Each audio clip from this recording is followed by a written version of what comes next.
world's a better place because you were here to join us. My name is Matt Brown, and I am the host of the Productive Conversations podcast. I got another NBA show for you. Going to focus, and as the NBA playoffs continue, they are in the second round, the Eastern and Western Conference semifinals, to be more specific. And things are really changing and heating up. So let's get into it. Me and Fresh Faces are here to break it down. What's up? What's nothing much, we got basketball. Most of it's been good. I mean, this round is a little less exciting than the last round. True. But things are definitely changing for the better. You know, one thing I've really noticed, I'm sure a lot of people have pointed this out, but with this second round in particular, we're really entering a new generation for the NBA. Obviously, with no Curry, KD, and LeBron being out. And then you have the likes of Anthony Edwards, Jalen Brunson, Tyrese Halliburton still in there, really passing of the torch, if you will. And obviously all the talent Denver has too, even their rocky start. So some pretty good stuff, and I'm excited to see where this goes. So first, why don't we talk about the Minnesota Timberwolves and the Denver Nuggets? At this time, I am surprised to talk to you about how the Nuggets are actually down 2-0 against Minnesota. Minnesota beats them on the road twice, and they're now going into their home court with a huge advantage. And game 3 is Friday night, and people really feel like we might see something a little different. So, I know we've talked offline about this, but how are you feeling about the Timberwolves and Nuggets right now? And the Timberwolves up by 2. I mean, this game is going to decide the series, game 3. But I thought, like I've said this multiple times on the pod, I thought the Timberwolves were especially a good matchup for the Nuggets. They match up really well. The guy who built Tim Connolly, who's the GM of Timberwolves, was also the GM of the Nuggets, and he left the year before they won. He knows what he's doing. He knows how to build teams. This Denver team, we talked about this in the last round. This is not last year's Denver team. Their bench is worse. They're shooting terribly. Like, they can't make a bucket. Jamal Murray is having his worst playoff series like ever. And he's having meltdowns on the bench too. We'll get to that. But they're just were last year. That's not to say that they shouldn't have won the title. They kicked the crap out of everybody. Like, they were historically good based on how, like, they really should have gone like 16-2, 16-3 ish. The only reason they lost 2 games this series is Devin Booker missed 7 shots over 2 games. Like, unbelievable production. Yeah, this series is going to make people ask questions that are kind of doofy ass questions. Like, hey, maybe Nikola Jokic isn't as good as like we think he is, and his MVPs are fraud. Like, no, he's still the best player in the world. Well, yeah, even after the series, he's probably still the best player in the world. But like, he deserved those MVPs. He was better than everyone else. They beat the crap out of everyone on the way to the title. This is very clearly like the year they were all healthy, they won. And they're clearly not healthy, and they're not playing well, and it's very frustrating to them. And there's no reason this is not going to be the Bucks, where the Bucks were like, oh, he's just the Eastern version of the Bucks. Giannis won a couple MVPs, then he won a title, and haven't done anything since. It's like, yeah, but there's no sustainability in the Bucks. Like, they lost last year because Giannis was hurt. They lost a couple years ago to Boston because what's his face? Grant Williams had an out-of-body experience and shot like 7 for 15 from 3-point range in one game. And Al Horford literally had the best playoff game in his career.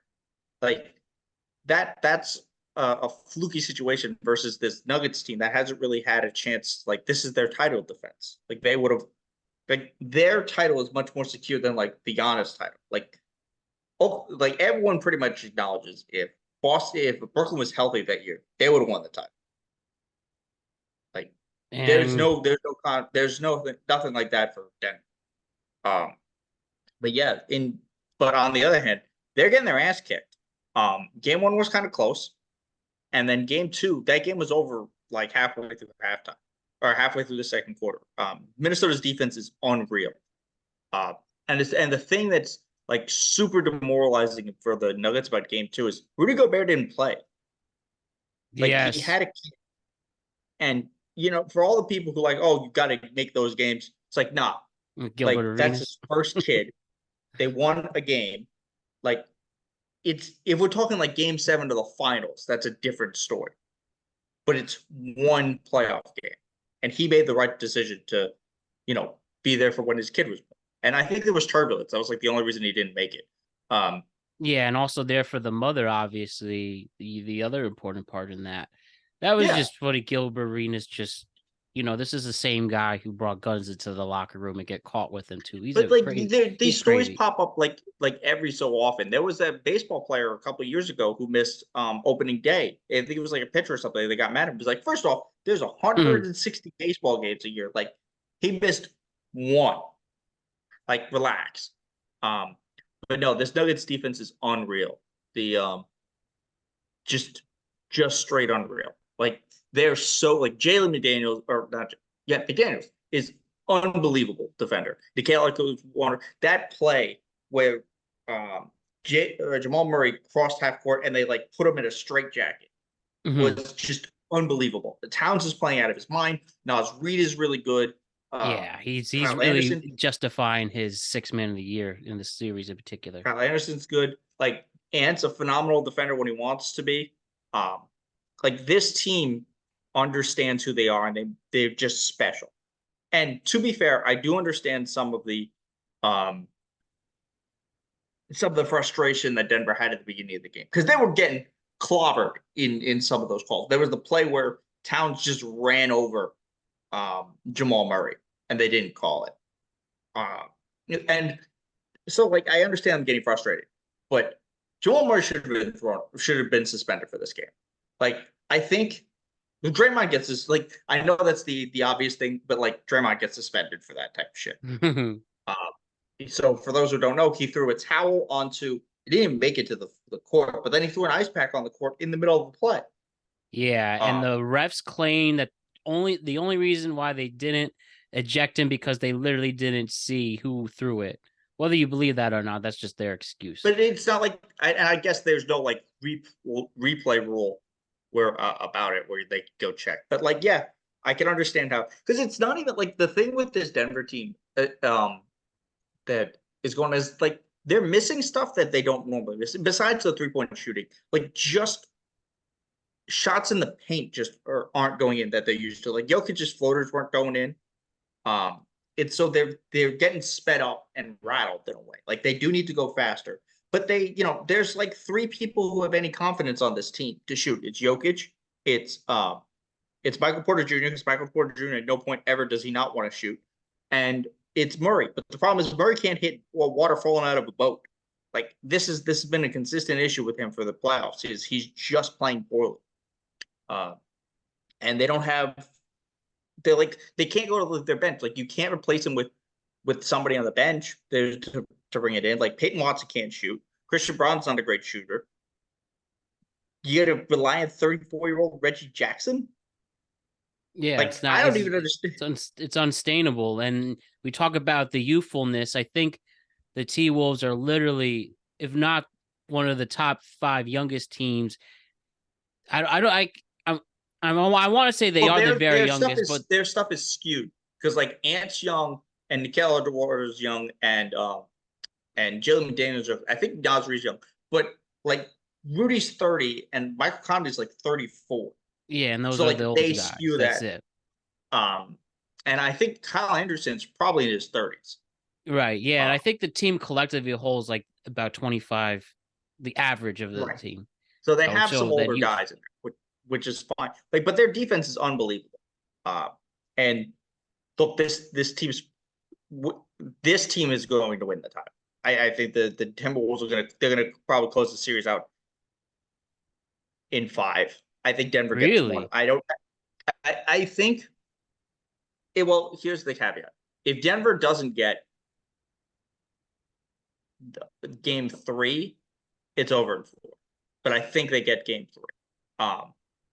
Or like the thing for Denver for game 3 is it cannot be as bad as game 2. Like if it's like a close game and you lose on like an ant buzzer beater or something, then you've already figured out what adjustments you need to make. Unless it's one of those things where everyone gets home. Right. Like being back 3, like they can come back from 3-1. They've been down 3-1 multiple times in that one series. But they're not coming back from 3. Like even it's not even just like a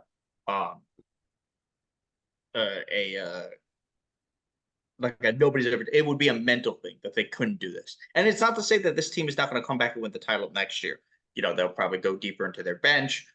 They have, you know, they've done pretty good drafting. They can, you know, free agent guys are still going to come there. They're not over the cap.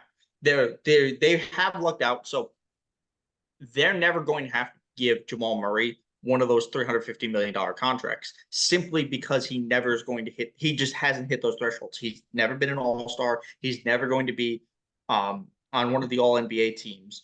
He just isn't. Like there's a lot of talk now with Jokic's third MVP. He is the only MVP. He's the only person on that list who has had 0 accolades from any of his other teammates. There's no all-stars. There's no defensive player of the years. There's no all-NBA guys. Nothing. He's had nobody. Like, if you want to talk about a guy who's had the least amount of help, it's him. And that whole team makes it seem smoother than that. Yeah. So, I mean, it's like, you know, they haven't even imported people. Like, I mean, I guess you could make the argument, oh, DeAndre Jordan counted, but DeAndre Jordan hasn't been an all-NBA caliber player in like 10 years. Yeah, and you forget he's still so around. It's not like that really counts. But like he hasn't had it. And you can make the argument, oh, Jamal Murray, you know, should have been an all-star. But like he's in that same like Damian Lillard, Mike Conley era where there's like so many fucking guards that they can't get them all onto the roster and somebody gets screwed up. Because, you know, you're always going to have your legacy guys, the LeBrons and like the Kobe's type stuff. But like that's an insane thing. But this Timberwolves is unbelievable, man. They are just so fun. And Ant is so good. And he's going to be one of the faces of the league. He's not going to be the face of the league because, you know, unfortunately for him, Wemby exists. And he was just the 6th unanimous rookie of the year. So one thing, so with this collapse, it being a heavy favorite at one point with Denver, it seems from your previous answer, it doesn't seem it would be that devastating if they get knocked out in this round. But you just find out now there really is another player in Minnesota. I'm sure you can agree with that. Like they would just, like you mentioned, make the adjustments in the offseason to get back there. Well, that would be the thing, because you understand now what you're playing, because this is kind of like the Warriors when they tried to do their 2 timeline thing. Part of the way the cap works now is you're just kind of screwed once you pay guys too much. This is Phoenix's problem. So you have to be smarter drafting. And in theory, they got good guys that they got, like Peyton Watson and some of their other young guys. And they may play more in the next year. But, you know, you do need more of a bench. I imagine they'll try to bring back Bruce Brown. Mm-hmm. They'll probably go to bring a little center depth in, because that part of the thing is there's just no size. Like outside of Jokic, they don't have a big guy who they can really just like either who can slide into part-time center, like bigger than Aaron Gordon, or somebody who can play next to him. They need like a kind of like a Miles Turner type, but they just need some size or somebody off the bench. And I feel like it may end up being Andre Drummond, but Andre Drummond has literally never been the answer. So I don't know. It'd be interesting, but that's probably where they're going to go. They're going to need probably a little bit more creation on the wing and then a deeper bench. So now who would have thought, you know, we just talked last week about how Minnesota won their first playoff series since 2004. And I was looking at the accolades for the entire franchise. It's really, there's nothing. Like I had this save right here with Minnesota if they're really about to make this run and actually win the West.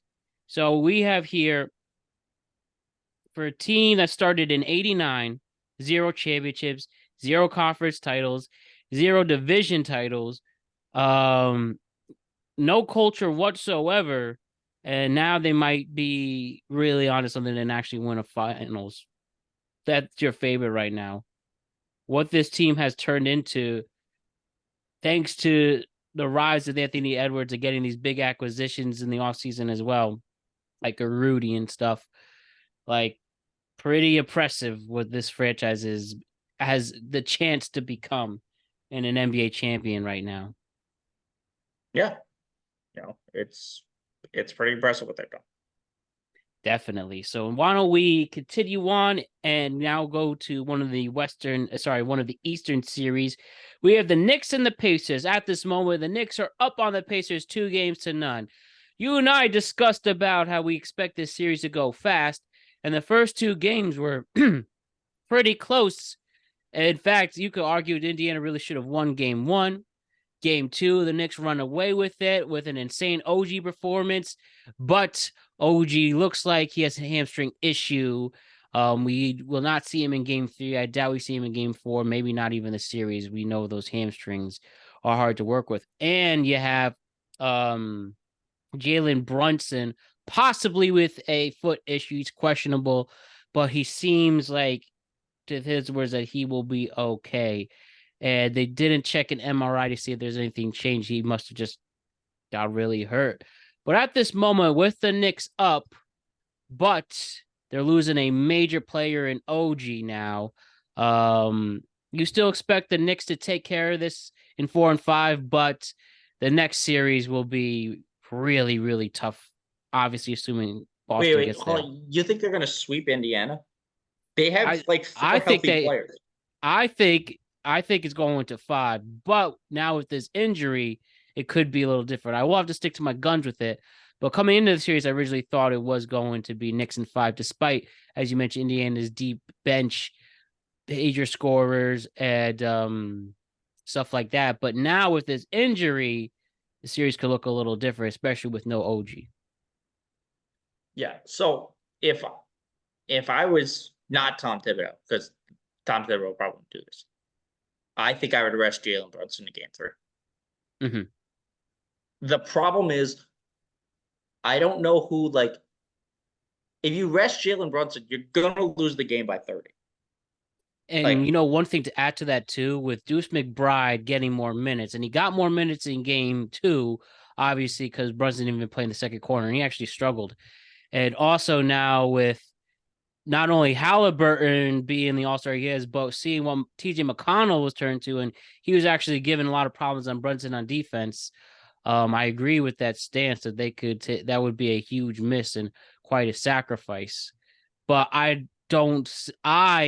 personally don't think that's the worst idea in the world if it means you'll get him healthy the rest of the way, making sure there's no major damage. Right, because the worst case scenario is he plays game 3, he gets hurt further, and then you lose the game anyway. Mm-hmm. In the other hand, maybe he remembers that Alex Brook is on the bench, or maybe Precious gets some confidence in himself, or something like that. Because who is starting in place of OG now anyway? I mean, it doesn't matter. Josh Hart's playing 48 minutes a game. DiVincenzo's found his stroke this series. Yeah, I think you throw this game. I do, because if you limp into Boston with whatever patchwork where it's basically like the Villanova big 3 and whatever other person walked in off the street, you're not going to win a game. I think it's the biggest issue is Siakam gets his confidence back, because he has not been playing well. He was playing well in the first series, mostly because they couldn't guard him, but he has not been playing well. Tyler Halliburton's been on and off, but he hasn't been great this postseason. I imagine you'll probably see more TJ McConnell, who's always been a solid backup. Oh yeah, he's a great defensive backup, so he'll probably come back if there's more Brunson. I don't know. I thought this Indiana team would have more firepower to it, and it just doesn't. But this good on these Knicks teams. This is going to be the best Knicks team since what, 2000? Yeah, It is, yeah. Best 125 years. And doing it in this Thibodeau way with all these Ironman players has been impressive. But now your biggest worry might come true with all of that mileage. The car starts breaking down, and now Well, we I might don't see think that could happen. it's not a my well. It's Mitchell Robinson. What exactly was his issue? It was a foot thing, right? Wasn't this continuation of last series? And Yes, OG's he's just a hamstring. So OG with the oh, hamstring, and it's an ankle injury officially for Mitch Robinson, and he said that he was playing on one foot the whole time, but he's ruled out for the rest of the season. yeah. So I mean, this is just some of this stuff is fluke. Like, I think the OG thing is just like fluke. It wasn't like he was super healthy during the season anyway. Oh no, Um, not at all. You're right. so that's not like you know I don't know. I think this is a much better game for the Knicks than it is for Indiana. This is kind of like you're testing the waters. I think if anything, the best thing that happens for this for Indiana is it may bring down Pascal Siakam's price, and if it does that, that'll give him more wiggle room to do other stuff, to maybe upgrade in other places. But he has not been playing well, and that's probably hurting them more than well anything not named Jalen Brunson because he's been killing them. So there's that. I don't know. It's an interesting series. It's a this team is just a lot. They absolutely should not have won game one. Like that was an egregious moving screen call. You like With that's DiVincenzo's one of acting those you can't skills. call that. You can't call that. Well, yeah, this was going to perfectly segue into my point about a lot of people criticizing the officials. A lot of people on Twitter saying this is now the refs and NBA are working their ways to make sure they had to confirm and make sure they'll have a Knicks and Celtics Eastern Conference Finals.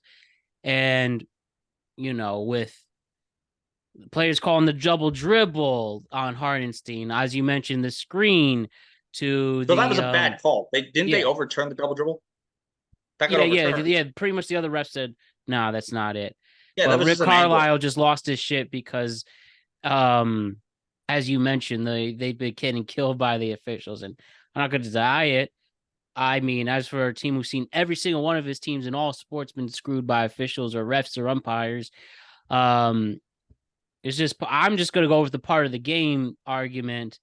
But I could see if I was in Indiana shoes how you lose it, and I was wondering your thoughts on Rick Carlisle coming at refs using the small market team aspect, even though OKC and Minnesota are making deep runs as small market teams. Do you feel he has a right to be this upset? And also the 2 minute reports confirming their mistakes. I don't understand. Again, we've talked about this before. I don't understand the point of the 2 minute report. Like, why even have it doesn't change anything. It just pisses everybody off. If it's just for content, just say it's just for content. Um, yeah, I mean, I guess you could be mad about things not going your way. Ideally, Rick Carlson's a really good coach. Um, you really don't want to have to worry about the point where the refs are deciding the game for you by just being better than the other team, and they just haven't been playing better. But like the small market, like here's 78 fouls that you missed that's a bitch move. It was a bitch move when Philadelphia did it. It's a bitch move when they did it. It's get over it. That you're going to get calls that the other team's not going to get. Uh, that's just how it is. Uh, you just got to play through it. You want to complain, yell at somebody, yell at Pascal. They can play better. Yeah. Aaron Nesmith and what's his face, their point guard, the Nemhart. They're doing the best. It'd be better if they could stay with Brunson or stop leaving DiVincenzo open. Like, what the fuck were they doing? They left DiVincenzo open multiple times in the end of game two. That's more why you lost than anything else. Right with the key. Yeah, you're right. They just outplayed Didn't he him. hit like 8 threes? I think it was 6 for game 2, but feels like 8. Well, he's definitely making it rain.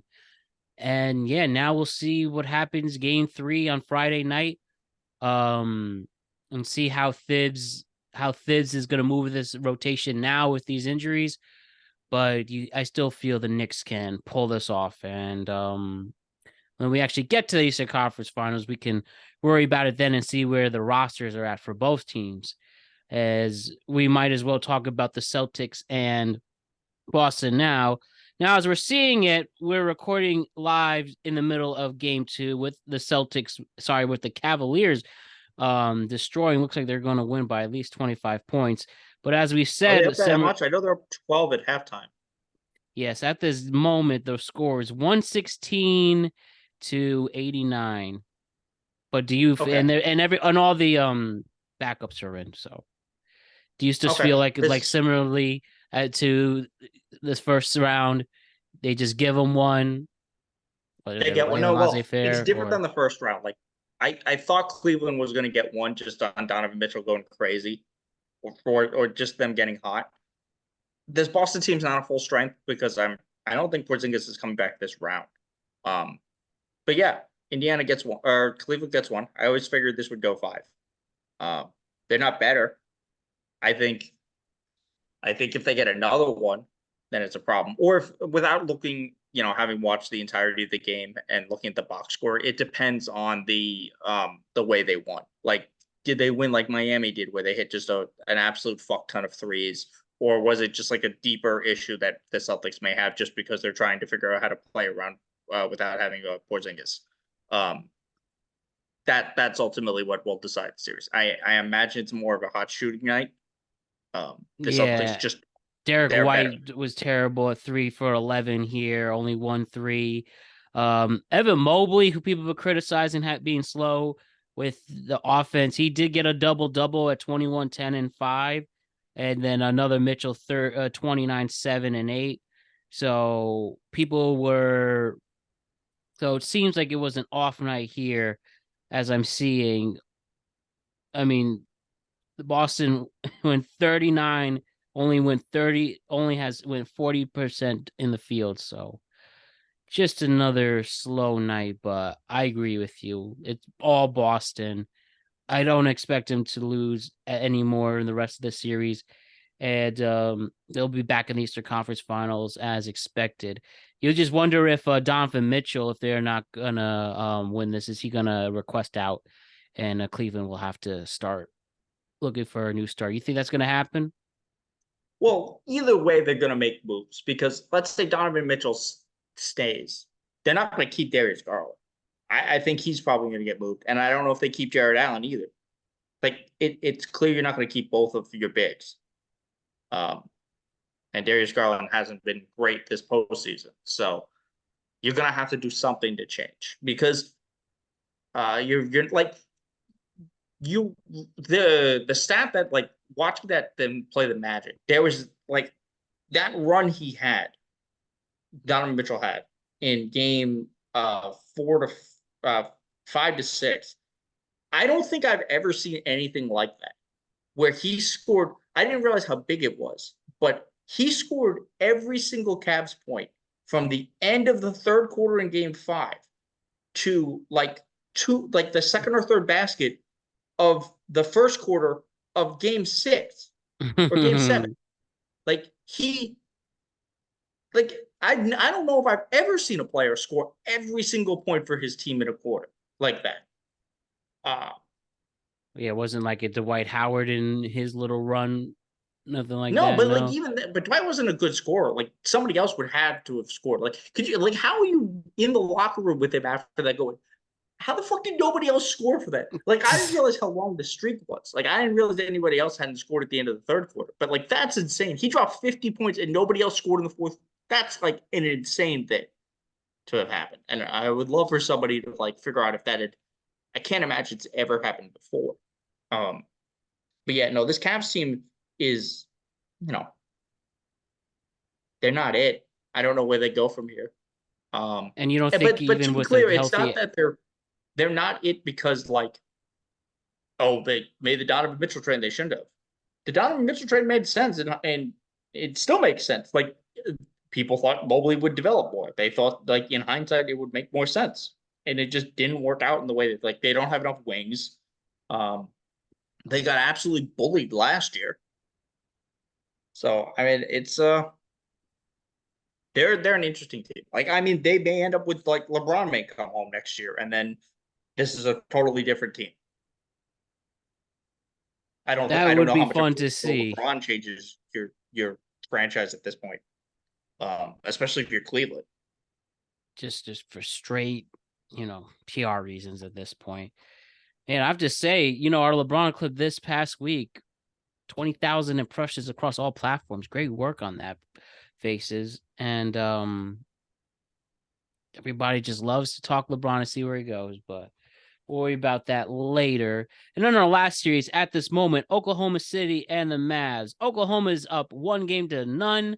And we can worry about where that goes a little later, in the sense that, do we see Dallas having any chance?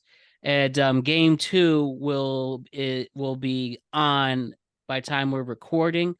But regardless, with game 1 in OKC, Shai goes off. Luka doesn't have the best game. Kyrie, poor performance. And OKC just playing as a cohesive unit, getting their shots, getting their boards. Chet's looking really awesome, turning out to be this player that people are really excited to see. I don't know about you, but I feel like Luka is not at 100%, and that's really, No, he's really not. gonna. And that's probably why, like, that's a big reason why they're going to lose. Also the fact that, like, the thing that Oklahoma City's general weakness is their inability to rebound. But, like, that's not a huge indicator. Like, granted, the Knicks like absorb boards like an insane amount, and that's like gives them an advantage. Especially But offensively. yeah, but they out rebounded Dallas in the first half. And the idea that, like, okay, you could slip it and then throw it to Daniel Gafford for him to make a play. He was terrible. Yeah. Like, must have had like, he had like 4 or 5 layups where he caught it on the short roll and went to make a play, and he just bricked it. It was bad. And obviously somebody, you're making that pass to somebody like Draymond, it's a different story, but he was terrible making that play. And that's going to be a problem. Also, Oklahoma City is so fucking deep. Like, the criticism in the last series was that they may have been too deep, but it doesn't matter. Like, the game plan that Dallas went with was, we're going to leave Josh Giddey open. And Mark Dykholt was like, okay, I'm just not going to play Josh Giddey. I'm going to play Wiggins. I'm going to play Isaiah Joe. I'm going to play Edwards, all of which are just better shooters and defenders than Giddey anyway. I mean, they don't have his size and he's a better passer, but they just stretch the floor more. And that makes more of a problem for them. So they mitigate a lot of the fact that they're smaller by just being faster and, like, really good at shooting. Like, they just have so many different options, and Dallas doesn't have that, because, like, if they leave Josh Green open, Josh Green's not going to make them pay as often as, like, Wiggins or some of these other shooters are. But that's the way it looks. So without a healthy Luka, they're not going to win the series, unless Kyrie pulls off some magic. But, like, it's hard to tell with this Dallas team what you're getting night in, night out. But Yeah, Oklahoma same City, with Kyrie, especially. You don't know what you're going to get at him night in or night out. There's some times in this postseason where you felt like Kyrie really is turning into, the guy, really overshadowing. I mean, the triple play, the triple coverage, making that layup alone shows how much will he was willing to put his team on his back. But at least in game 1, it wasn't the case. And, you have it. He has it in him to take over the series, but yeah, I but don't it's know. not like it's a very different thing. Like, they were getting guarded by, like, Amir Coffey and, like, Paul George, and now they're getting guarded by, like, Lou Dort, Jalen Williams, or Carson Edwards, like actual people who could play, like, legitimate defense. Like, the Clippers aren't a defensive team. Uh, Oklahoma City has, like, Shea is a fantastic. I think he led the league in steals the last couple of years. Yeah. Uh, he's a fantastic defender. Like, they have good defenders. And then, they're young and they're hungry. This team is going to be a problem for a long time, because they have a million draft picks. They're young, they're good, they're all on. They have Chet on a rookie contract for at least 2 years. They have Jalen on a rookie contract for at least another year. I don't know if they're going to have to when they're going to have to re-sign Shai. They're probably not going to re-sign Giddy. They're going to just trade him. So like they're fine. Uh, they're going to win this series. They'll probably win in. I think they actually may win in 5. I think there's Dallas gets one good Luka Kyrie game, and then they kind of just run away with it. I don't think Dallas is healthy enough. And then I don't know where they go from here. So do you think Shai should have won the MVP over Jokic? No, Jokic should have won the MVP. He was the best player. What do you think? He just was. What do you think about the aspect of Shai leading this OKC team to a 1 seed and backing up in the playoffs? Do you think that is a matter of fact? Those are different things. Like if Embiid had been healthy, he would have been the MVP, but he probably would have lost in the first round or the second round anyway.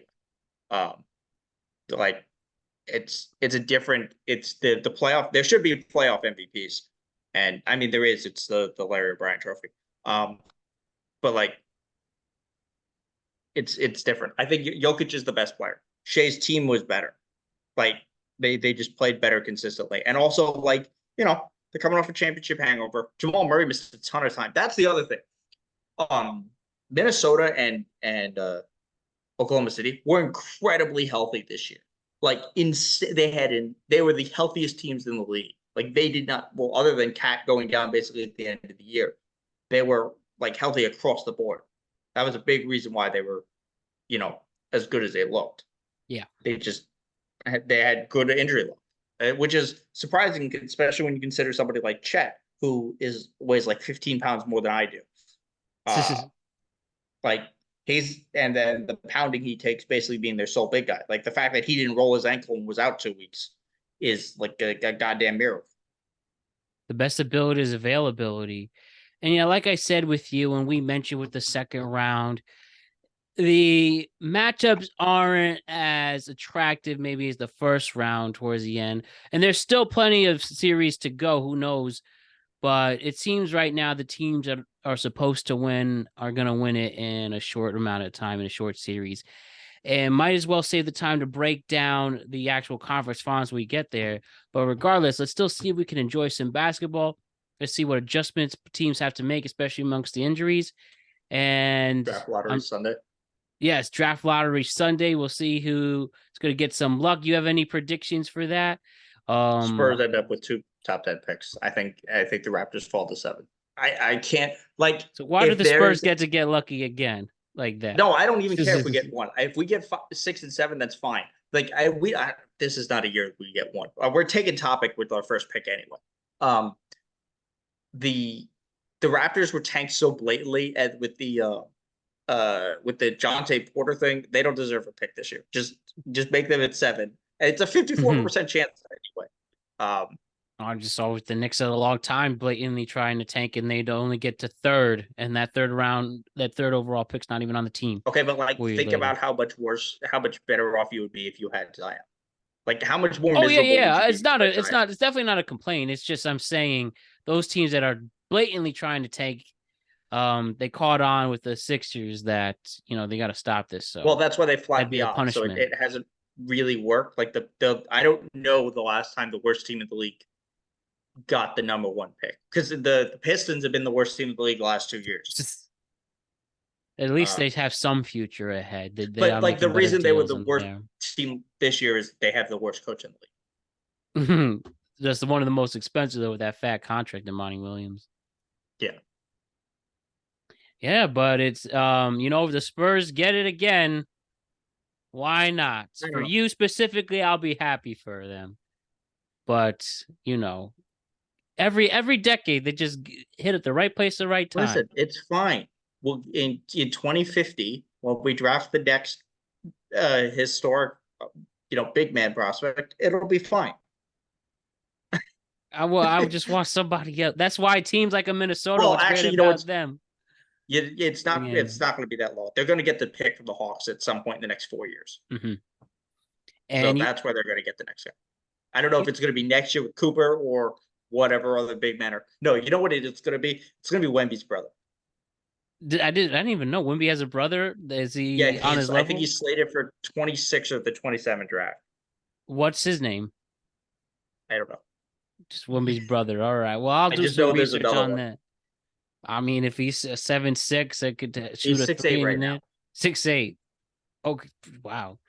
Wow, his brother really at 6'8", almost a foot taller than him. But hey, I'm gonna do some research on the other Wemby.